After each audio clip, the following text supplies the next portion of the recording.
Mahanadi serial நெக்கான எபிசோடில் காவேரி வந்து விஜய் பார்க்குறதுக்காக அவங்க வீட்டுக்கு வந்திருப்பாங்க. நீங்கள் சொல்லியும் கேட்காம நான் வந்தேன், என்ன காரணம்னா உங்கள் பொண்ணு வந்து 2 நாள் ஸ்கூலுக்கு வரல, என்னன்னு சொல்லி கேட்க தான் வந்து அப்படின்னு சொல்லிட்டு அம்மாவும் கரெக்டாக வந்துடுவாங்க.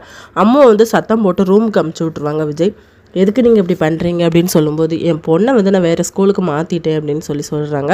இந்த கொஞ்ச நாள் தானே, அதுக்கப்புறம் நீங்கள் வேறு ஸ்கூல் மாற்றிக்க வேண்டியதானேன்னு சொன்ன உடனே, என் பொண்ணை நான் எங்கே வேணாலும் படிக்க வைப்பேன், அது என்னோட இஷ்டம் அப்படிங்கிற மாதிரி சொல்லி அமுச்சு விட்டுறாரு. டல்லாகவே வந்துட்டுருக்காங்க. அப்போ அவங்க ஃபியான்சி வந்து கால் பண்ணுறாங்க. என்னன்னு சொல்லி கேட்கும்போது தனியாக பேசணும் அப்படின்னு சொல்லிட்டு, உங்கள் வீட்டுக்கு நாங்கள் வரும்போது உங்கள் அம்மா அதுக்கப்புறம் உங்கள் அக்கா யாருமே சரியாக பேசலையே அப்படின்னு சொல்லும்போது, யாருக்கும் இந்த கல்யாணத்தில் விருப்பம் இல்லையா அப்படின்னு சொல்லி கேட்குறாரு.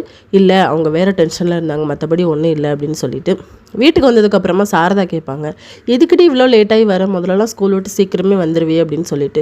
நான் அம்மாவை பார்க்க தான் போயிருந்தேன், அவங்க அப்பா வந்து என்னை திட்டி விட்டுட்டாரு, அந்த பிள்ளைய வந்து வேறு ஸ்கூலில் சேர்த்து விட போகிறாராம், அவளை ஒரு நாள் பார்க்காமே என்னால் இருக்க முடியல, நான் எப்படி தான் இருக்க போகிறேன்னு சொல்லி ஃபீல் பண்ணிக்கிட்டு இருப்பாங்க.